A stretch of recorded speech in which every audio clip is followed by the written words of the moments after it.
And we're live. Hi, everyone. Thank you so much for joining. My name is Chrissy Lampert, and I am the founder and creator of the Sustainable Network, which is an online community to celebrate the sustainable millennial lifestyle.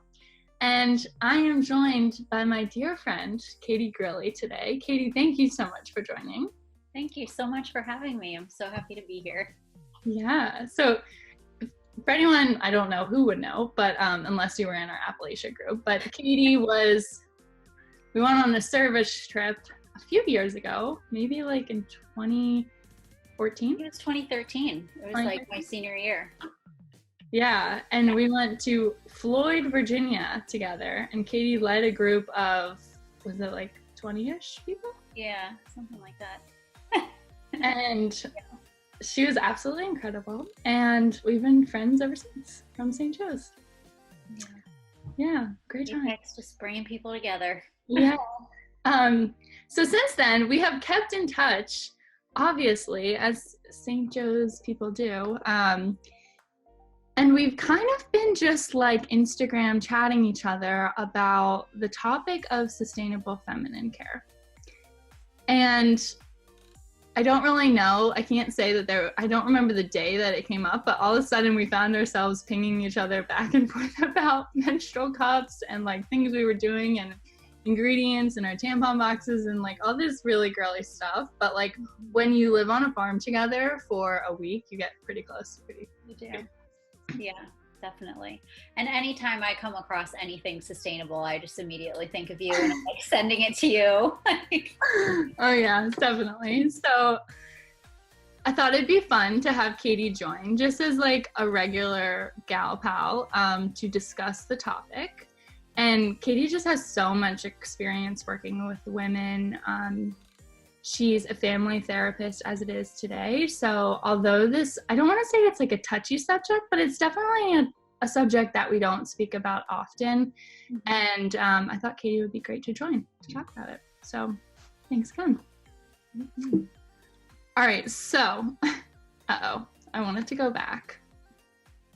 Okay, never mind. I just had a slide that it just got skipped, but basically, if you haven't already gotten the gist, if you are a guy, I don't know that this will be the right programming for you. This is kind of like a female-centered discussion.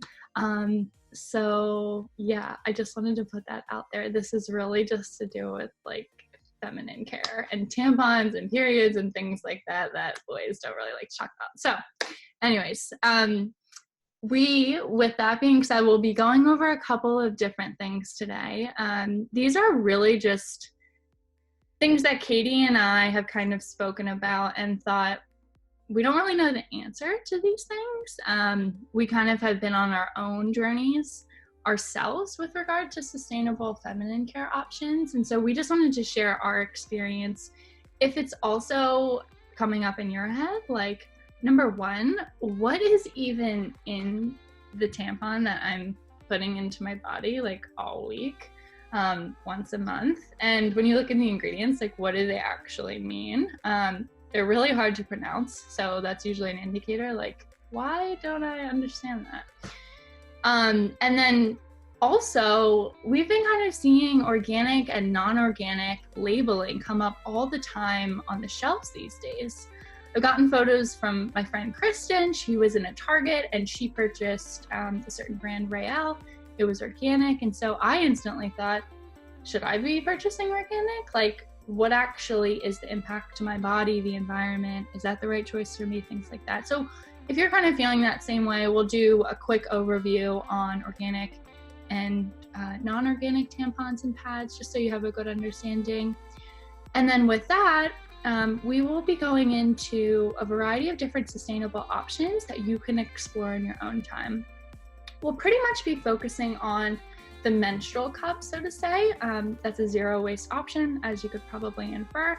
And Katie's here to kind of share her experience in integrating that into her own feminine care routine. So we'll be able to ask her some questions on how she's using it, how it's going, things like that. And we'll also be reviewing, like, hey, if you do decide to evaluate any of these changes that are more sustainable for your lifestyle, how much money could you potentially be saving?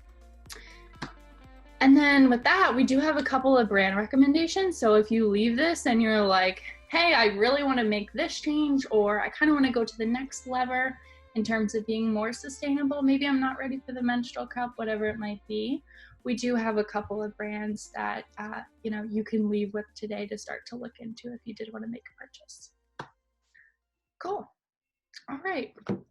So with that being said, first topic, what is in a typical tampon? Katie, I know when you were using them, I don't know if you thought the same thing, but like when I looked at these words, I was like, I have no clue. Yeah, I mean, I've been hearing this kind of coming up here and there in different conversations, and I have no idea. I'm shaking my head because I'm like, I have no idea. And, I'm 28 years old. How long have I been using tampons for? And something I never thought about, probably my mom never thought about. Right. Yeah. So we typically see, obviously just the applicator, which we all had. I had so much trouble when I first got my period getting it in, but all familiar with the applicator. And I feel like we've probably identified now that the ones that are definitely the most comfortable are those plastic ones. So we know that that's plastic, but I actually didn't know that although the absorbent core, which we're seeing here, is yes, cotton, it's actually typically, it has like a plastic case that is around that core. So we can see here, thin fabric around absorbent core. That is made of, again, forgive me, I'm not going to pronounce it right, polyethylene and polypropylene. So these essentially are plastics, and I found a study that they're so bad for the environment because they actually take centuries to biodegrade. So I thought that was kind of surprising. Mm-hmm. And then also, this is like, I have been getting really into researching this, but like, and forgive me if anyone's listened to some of the other videos that I've done, but anytime you see fragrance as an ingredient, it's really sketchy because the FDA basically says that anything you put into a product to make it smell good can essentially just all be labeled under the word fragrance. So they don't even have to specify what it actually is, if it's making it smell better or depleting some other smell. So 3,000 ingredients can be essentially bucketed under this label alone. So we don't actually know what it is, which can be kind of weird. It's a little sketchy. I know. I agree. So that's typically a tampon. And then just a couple of other interesting things. I was thinking about this and I'm like, and Katie, I don't know about you, but I was like, I've never thought to recycle anything with regard to feminine care, right? Yeah, no. And obviously, like, plastic is kind of hard to think about recycling as it is. Like, we never truly know, or you just kind of have this heuristic, like, I hope this is recyclable when I'm throwing this in here, but I don't really know. Plastic applicators can't be recycled ever, especially with regard to this tampon, because it's obviously not sanitary. However, I was doing some more research and I was like, well, what if I use, I'm going to pull it out, but like a cardboard applicator that actually can be recycled. So even that little switch I thought was really interesting, and I never even thought about it. Even for sanitary reasons, you can. Yeah. Interesting. That's what it said. I know. Yeah. So I thought that was really interesting. I think because it just, I don't know what the situation is there. But the other thing is plastic tampons typically come with a plastic wrapper, if you can think about the feeling of that. And cardboard ones typically come with paper, which in my mind just feels more sustainable. So yeah, I don't know. Anyways, so we'll go into this more, but we'll go into like what the difference is between organic and non-organic. But if we're just looking at a regular tampon with regular cotton, I found a lot of research that typically toxic synthetic chemicals are required for the processing of this regular cotton. So we can see some of the chemicals here, but they're also typically treated in the production with pesticides, fertilizers that can poison the air, soil, and water. in terms of that production. So just a couple of tidbits and informational points about all of the ingredients in a typical tampon. Okay. So quickly going through this as well, I personally don't wear pads, but I know that some people in my life definitely do. And I didn't know that pads actually have a lot more plastic than tampons. So we can see the ingredients here on the left. Similar ingredients to the tampon. We now know that that's plastic, and we now know that that kind of takes a long time to biodegrade into the soil wherever it ends up with regard to a landfill. Even so, up to 90% of the materials in pads are plastics that aren't recyclable, like we were talking about on the last topic. So just to kind of give you an idea of all that goes into it, and ultimately, the difficulty at hand with regard to recycling those as well.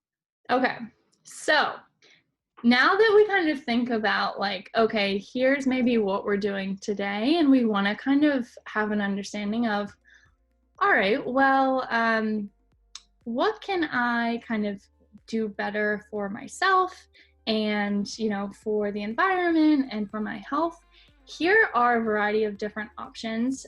So we have 3 categories. We have zero waste. So here are things that produce no waste at all. Here are things that might be a little bit better with regard to being organic and cardboard, like we were talking about. And then here are things that maybe are the status quo and are kind of sketchy in terms, again, of the ingredients. So again, I wanted to bring Katie on here today because Katie, we have been talking about her journey with all of these options. And Katie, where did you kind of start? Where are you kind of now? And what did you kind of consider when you went from, point A couple of years ago to where you are now using a menstrual cup? Yeah, so, started my period journey, like a lot of girls do, I think, like trying to figure out pads and tampons, and, it was always easy to use tampons. The plastic applicator just seems easier, smoother, whatever. But then I started thinking about it and thinking like, oh, is this good for me? Is this good for the environment? Seems like a lot of plastic. Like, the more I've been hearing all about that, it's like, this plastic that I use one time is just going in the trash and going to a landfill.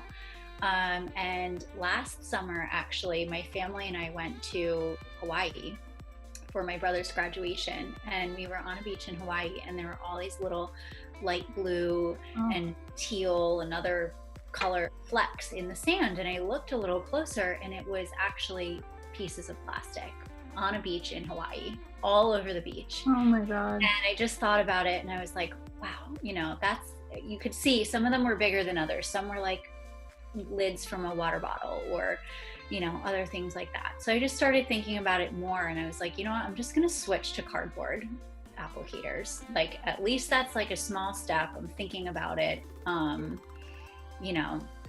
Less plastic, maybe it can biodegrade a little bit easier. I didn't do a ton of research into it. I kind of was just like, that's it. Like, I'm switching. Yeah. And then fast forward a little bit further to this past January, like January 2020, I made the resolution to try and incorporate more sustainable products in my life. So, I've been trying to get rid of plastic in a lot of different ways in my household. And so, I started thinking about that more, looking into things. I keep getting all these ads on Instagram of like all this sustainable stuff. And I had some friends who had been talking about menstrual cups for a long time. And it was one of those things like, oh, I don't know, I just feel nervous about it, and I'm not really sure. And some girls in my book club, there's like 5 of us, they were talking about it more and more. And I just thought, you know what, this was my New Year's resolution to try and do things that are better for me and better for the environment. So what better time to try than during quarantine? Yeah. So yeah, the switch just a few months ago. Yeah. And I think we were even talking about this, but like before this Zoom, Katie, you had mentioned you were also trying to think about like I'm spending so much money like on tampons. I personally, I shop at CVS for them, and I'm always like, $9, like come on. But then I don't know. So how did you kind of think about it from a cost perspective as well? Yeah, when I started researching it a little bit more, I was like, oh, how long does it last for? How can I pay for it? And there's a lot of information out there about how much money women spend on feminine care products in their lifetime, every year, every month. And it was just really shocking because, it's important to be able to save money. And I was really surprised to learn how cost effective it can be to use a menstrual cup. It's like the one that I have lasts for 10 years. You buy it once, and compared to, some of the other products that you're just spending, it feels like I just felt like I'm throwing away money. Like every month I'm just like throwing it away because I'm buying these tampons and I'm just throwing them out. Literally and figuratively. And then I'm just throwing them out. Like they're doing nothing for me. So right. Yeah. So we did like a little bit of cost breakdown here. So we kind of thought about, okay, what are all of the sustainable feminine care options? So all the way from menstrual cup, which we were just talking about, which is literally a one-time purchase, to period underwear, which is another option. We'll get into that, where it's underwear that absorbs your period, and it's zero waste as well. You might need a couple more pairs, but again, if you just wanted to, I don't know, purchase one, this is what the cost would be. So we have those options all the way down to like regular pads, organic tampons, things like that. And I won't go too into the weeds with this calculation, but I honestly just wanted to understand, like, okay, based off of my own usage, how much does each of these cost per unit? How many units do I use during any given year? And here's what those associated costs come out to. So to Katie's point, the one-time purchase of a menstrual cup, I think I looked on Salt, which is the brand that you use. We'll go into that in a little bit here. One of those costs $29 and it lasts for 10 years. We go to cardboard applicator tampons, which is what I'm currently using today. We have about $40. But then if I want to go to organic, which we kind of learned a little bit about, where it's like, okay, no, I don't want any pesticides or fertilizers on the cotton that I'm putting into my body. That's where it can get really expensive. And these are super conservative numbers too, just from low online prices I could find. But yeah, definitely a cost savings perspective here as well. So this is, okay, so now we can get into, we love this brand. We think that this brand did such a good job marketing. But Katie, curious how you came across this brand and what were your hesitations? How do you feel like they spoke to them, and and just your experience now using it, is it as scary as you thought it would be? Yeah, so I came across Salt because, like I mentioned before, the girls in my book club have been talking about it. A couple of them had used the Diva Cup in the past, and they were like, oh, it's like pretty good, but maybe a couple of issues with like the size or the fit or different things like that. And one of the girls had shared that she got a new cup and it was the Salt. And she sent us a picture of it. She's like, how cute is this little box? Like, I'm so excited to use my new Salt cup. And I mean, it's like beautiful. That's what she said. She was like, look at this menstrual cup. It's like beautiful. I just can't wait to use it. And I was like, wow, and so like I said, I had already been sort of thinking about it, and I went on their website, so much information about how to use it, how to insert it, how to get it out. Like all of the, fears that I had were just spoken to really well. I mean, I was blown away with the amount of information that they had on there, truly. And it wasn't all just even like pictures or diagrams. Like there were actual videos with like, the woman on her stool and she's sitting there and she's showing you and all the different features and things. Like it just felt really, I don't know, it just made me feel really comfortable about it, I guess. And I had a friend who recommended it, so that always really helps. Right, because it's not like we have enough friends who are using these to help us use it.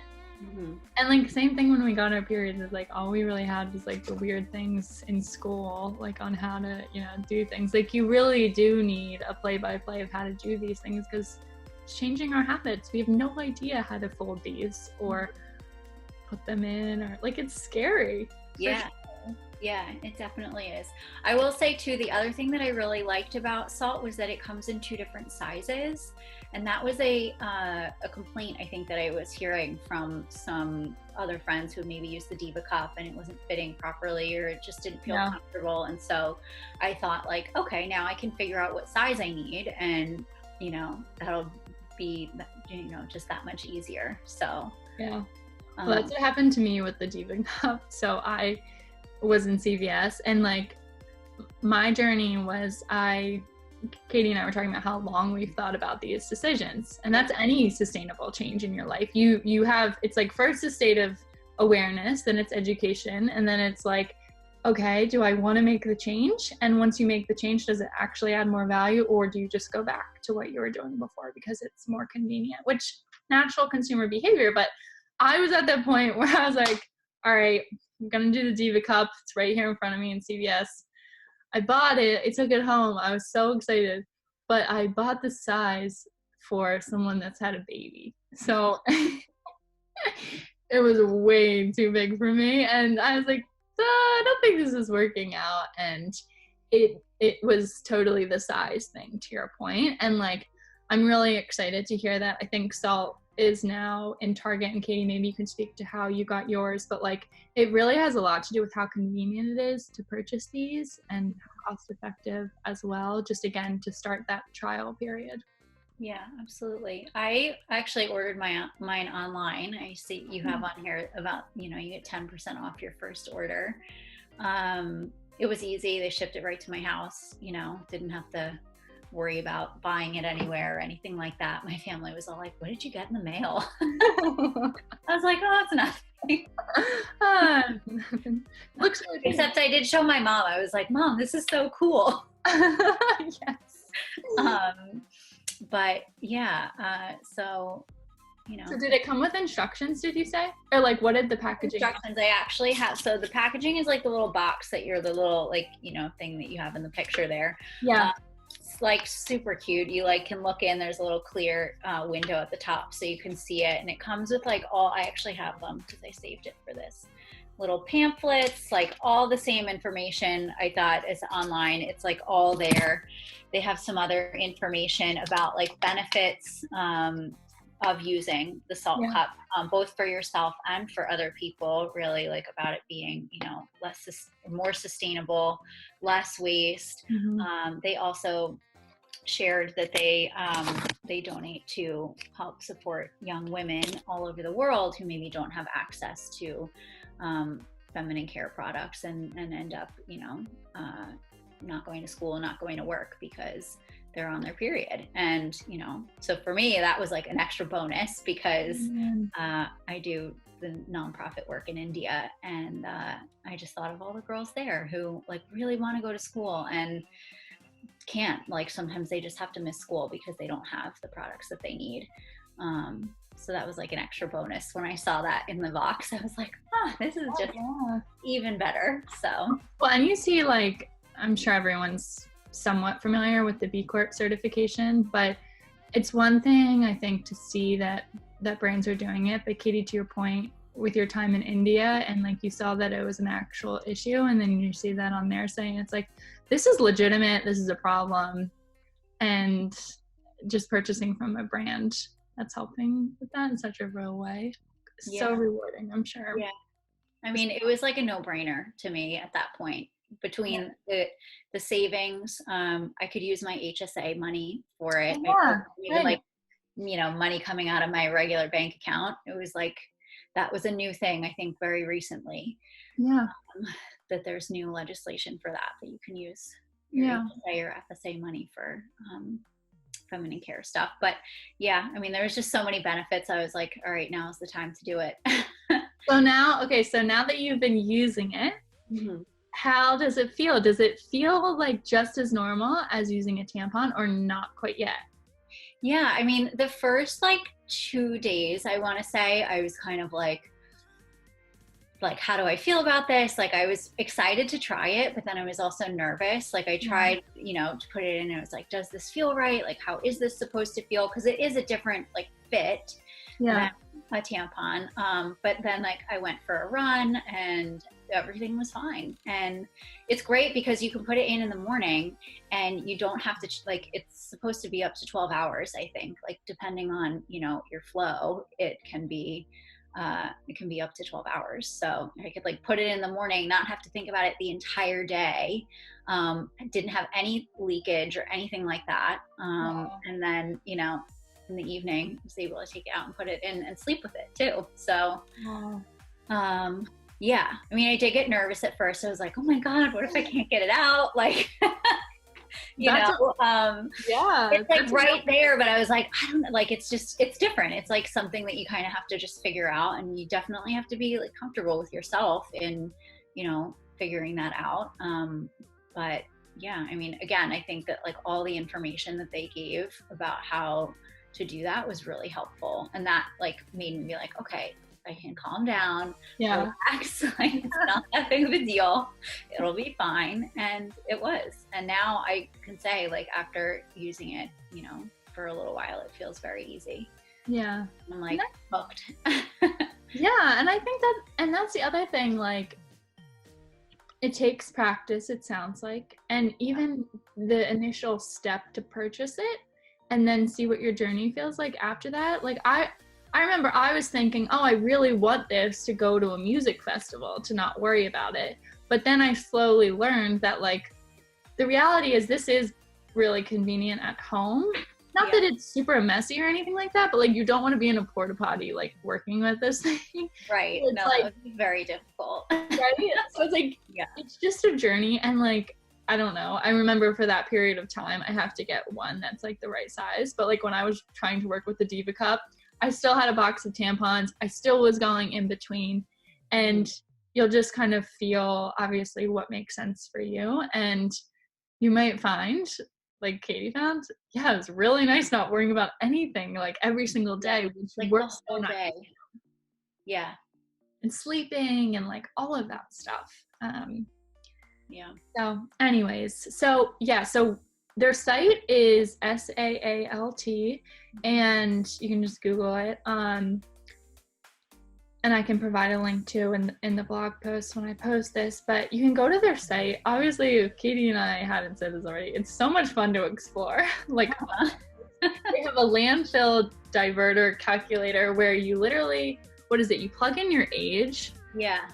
And and it calculates like how much you'll save and how much you'll divert from going into the landfill.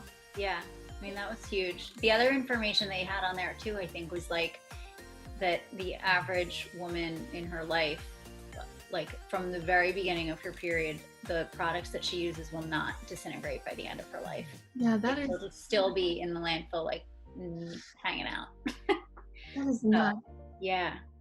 So to save all of that, I mean, 10,000 right products from sitting in a landfill, that's like a big difference. Yeah, absolutely. So another thing is, last thing, if you do go to their site, you'll see 10% off your order. So I wanted to just put that in here as a reminder if you do decide to order. So if you guys have any questions on this, just feel free to reach out to Katie and I. Katie's obviously so great, super and talk about it all day. I'm like, everybody use the salt cup. So that's one option if you choose to take this in your journey. Another option that we kind of alluded to earlier is period underwear. Katie was saying she's received ads from them. I know I found them from an Instagram ad or something along those lines. Talk about a great Instagram handle, great website, another in addition to Salt, that just has so many resources for women on a variety of different topics. They bring in industry experts to talk about just feminine things in general. But in addition to that, their product specifically is underwear that absorbs your period. And so you can see kind of the breakdown of their fabric over here on the left and how it kind of works. And then as you scroll their website, you can see different pairs of underwear that you can purchase, and they have absorbency levels. So I was telling Katie, like, I want to purchase these basically for the days that I'm ending my period, where it's like, I don't want to waste, you know, a tampon or anything like that when I'm super light and like there's not that much just spotty kind of. So I want to kind of get like maybe a black pair of these boy shorts just to wear to kind of take care of that, or a lightest absorbency, either or. So if you're more comfortable with using these as kind of that next step in your journey, Thinx is just a great and pretty well-known brand, I feel like, in the space. Yeah, I feel like it's such a good option too, you know. And just to have that. Yeah. Like, oh, or like if you're traveling and you're like, I might be getting it, but I don't know, you could always pack these. Yeah, that's a great idea. Yeah, who knows. And I think that these are like 32. Oh, the prices are here. So yeah, you'll see price ranges from like 24 here to 39. So it just depends what you're kind of looking for.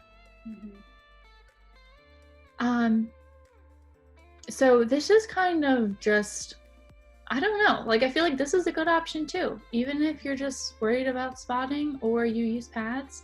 There's also reusable pads on the market from this brand Rael, which is again pretty well distributed. This is the same brand that my friend sent me in Target. So if this is an easy step for you, these are available again with 10% off on their website, but also in Target, I think, as well. So just one more option and a brand we would recommend. Okay, so this is the last recommendation. I was just telling Katie about this brand. So this doesn't have to do with feminine care, but it kind of has to do with getting your period. So I was telling Katie, I went off of birth control about 1 year ago. And since I don't know if I have endometriosis, but I have really awful, god-awful, painful period cramps, literally just the day I get it every month. And after that, I'm fine. I'm like a new woman, but it's bizarre. And I feel like they're not the same types of cramps I used to get before going on birth control. I don't know what's going on with my body, but I've been in search for holistic solutions, essentially to ease that pain, decrease inflammation. And I came across this brand, Semaine, and they basically have put together a plant-based supplement full of wonderful ingredients that we're looking at here, such as ashwagandha, vitamin D, green tea, magnesium, all things that are kind of essential to ease that pain. Again, just in a plant-based, natural manner versus like just relying on painkillers. So I wanted to put this in here. If you guys are struggling with that as well, feel free to order from this brand. I'll provide a link in the blog post, but it comes in really pretty packaging as well, like beautiful packaging. And I don't know, they have sustainability values too. It's 2 women founders. They're incredible. Here's what it looks like. And then, yeah, they're just like little green supplement pills like you can see on there. Maybe I won't open that right now. But if you guys have any questions about that, let me know. And awesome. I feel like I would definitely want to try it. Yeah. I've heard of it, but it sounds great. Definitely. That's what I want to like do it for a couple of cycles too, just to see how things change and like how my body reacts, because I feel like, and from what I've heard, supplements take time as well, you know? That would make sense. So yeah. Anyways, well, we are around it. We're pretty much finished. And I just wanted to leave it with this slide. I kind of do an end of all of our like sustainable lifestyle discussions. And hopefully today, this is like what I think about of a journey for like myself, any typical consumer, with regard to making a change. Hopefully what we did today was we brought awareness to, you know, what's in the ingredients of tampons and pads that we're used to using today. education on like why it might be good for you, why it might be bad for you, why organic might be better, if that is something that aligns with your values, or again, zero waste, as Katie kind of alluded to. Mm-hmm. And then exposure to alternatives. So we went through, some brand recommendations. Katie, huge fan of salt, so hopefully you guys will remember that brand. And if you choose to do so, maybe you will change and make a switch to salt or Thinx period underwear. And hopefully that shift in behavior will add more value to your life and either be just as convenient or add more convenience. So to Katie's point, really convenient. It sounded like, you not having to change things during the day. Mm-hmm. Perfect example. Definitely very convenient. Yeah, and like that added value to your day, and also just knowing like you weren't tossing a lot of things into landfills. Yeah. On the other hand, like it could be totally possible that you do make a switch to a menstrual cup and you're like, this is really inconvenient. I feel like it's not working out for me as well. And that's totally fine too. But I think that the framework of all of these discussions, and if you guys want to learn about anything else, from a sustainable lifestyle choice, just let me know and we can talk about it and we can kind of walk through this same framework here. I just realized I have the Aveeno thing on from the last discussion. So I'm so sorry, everyone. I don't know if anyone would have even realized that. But yeah, so wondering what that was doing there. I know. I just realized. So okay, it's because like this is just skipping some things. I don't know why. This is what was supposed to come next. But these are all of the sources for all of the different data points that we walk through today. If you guys have any questions, I'll post this in the blog post if you want to like look at the studies further. Here's my Instagram. I have, again, Katie Grilli here with me. Katie, thank you so much. It was so much fun. Yeah, thank you so much for having me. And it was fun. It was awesome. And to your point, it's good to talk about these things that they kind of sound like taboo, but like I don't think that they are anymore. And I think like the more that we speak about it, the more normal it becomes, to your point. Absolutely. Yeah. Cool. It is. This is very normal. Every woman goes through this. So literally half of the population. Yep. Cool. Well, thank you guys. We'll end here and I hope everyone has a great day. Bye.